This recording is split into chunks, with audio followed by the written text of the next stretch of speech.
And I teased this coming out of Sean Merriman. We've obviously been talking a lot about the biggest stories of the day in the NFL.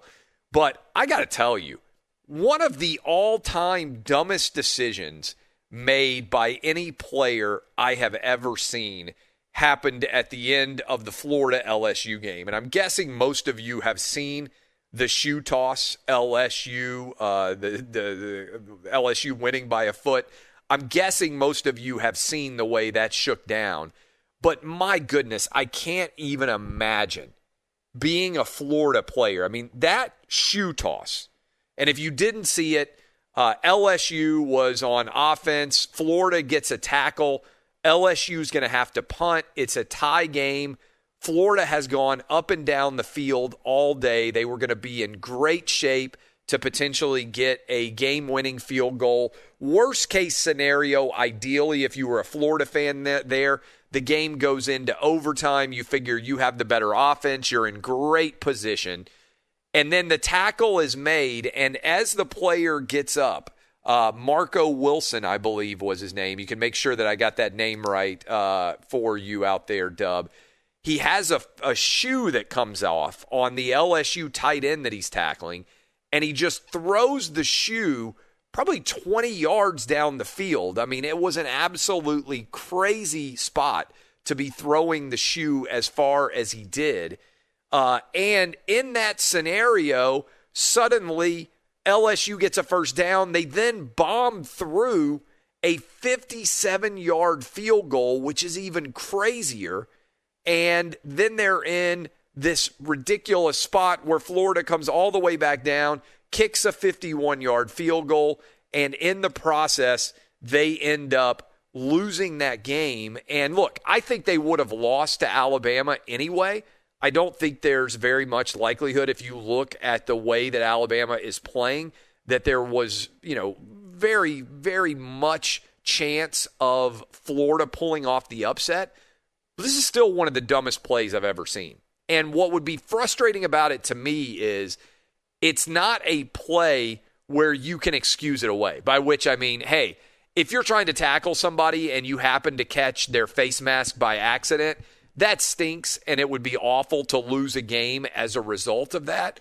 But you could foresee how such a thing could happen in that scenario.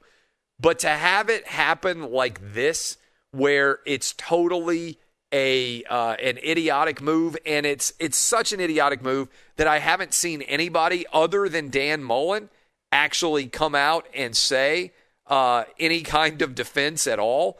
Although Dan Mullen spin zone incredibly, he said, this is Florida's football coach. He made the tackle. I mean, part of the football move. The kid's shoe was in his hand. He kind of threw it, jumped, and celebrated with his teammates. I don't think there was any intent to taunt. It wasn't like he was throwing it at their sidelines.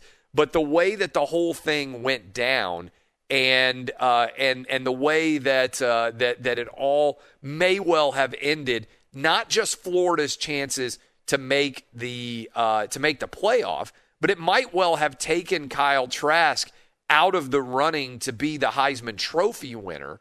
Because if Kyle Trask has a really good game there, comes back down, gives Florida the chance to win the game, has kind of a signature Heisman moment, he might be in great shape to actually win the Heisman Trophy.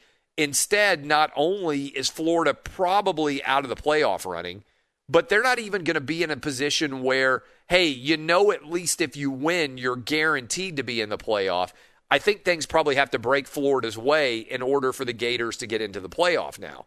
And so even if they were to beat Alabama, which I don't think is very likely, but it had me thinking over the past 2 years, which was dumber?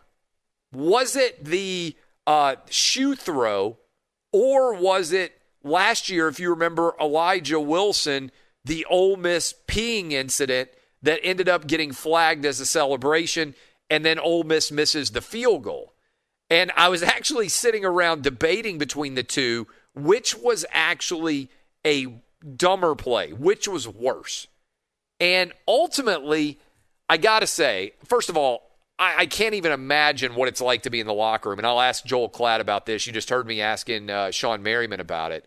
But I got to say, I do think that the Elijah Moore peeing incident with the Egg Bowl last year between Ole Miss and Mississippi State. If you didn't see that, the Ole Miss receiver scores and then pretends to be a dog peeing on a fire hydrant, which was a celebration made popular by A.J. Brown, who's now the Titans wide receiver, which was ended up costing Ole Miss the game and ended up costing Mississippi State's head coach his job and ended up costing Matt Rule his job at Ole Miss. So maybe at Ole Miss, you're now happy because you got Lane Kiffin as a result. But the fact that both of those plays have happened basically in a little over a year is pretty wild. And they're two of the dumbest plays I've ever seen. But I'm going to give Marco Wilson a little bit of a pass here because the shoe throw was not premeditated, whereas the end zone peeing celebration was 100% premeditated. Like, you had to think about the fact that you were going to do that. Whereas the shoe, to Dan Mullen's credit, it was just a moment of exuberance where really what you should have done is just drop the shoe instead of throwing it. But it's not like you're planning to be in that scenario. Can you think of a dumber play than the peeing incident, Dub? And would you agree with me that both of these stories are utterly ridiculous, maybe only could happen in the SEC type stories, but at least the Marco Wilson story, there's no way it could have been premeditated. Yeah, no way it could be premeditated. In the SEC, you're so right. It's just the gift that keeps on giving. When I saw the Egg Bowl last year, first of all, I thought it was like just totally – it was one of the funniest things I've ever seen, just how that situation unfolded. But then this weekend with Florida, I mean, that – to me, that takes the cake just because of the situation. The circumstances of the Florida situation, there's so much more at stake. Right, the Egg Bowl matters for people who are in Mississippi. Like rivalry games matter in that state if you're a member of that fan base. But most people didn't care. That was two bad teams playing in Mississippi, and so it matters a great deal inside that state or for anybody who's an Ole Miss or a Mississippi State fan. This could fundamentally alter the trajectory of the college football playoff because I'm not really sure if Florida won now. I don't know. Alabama's in the playoff, right? And we talked about that some in the first hour. I'm not sure that even at 9-2, Florida would be in the playoff. And if they aren't, then that decision may well have kept them out of the playoff, and it 100% may have cost Kyle Trask the Heisman. So we're talking about a pretty monumentally massive play, not just in that Florida-LSU rivalry and not just in that Florida-LSU game, but for all of the ripple effect that sets off around college football. And I actually feel bad for Marco Wilson because I can't imagine what it's like to have a mistake like that that's going to really probably be the play that he's remembered for more than any other for years, decades, 20 generation of Florida football fans are never going to forget that play.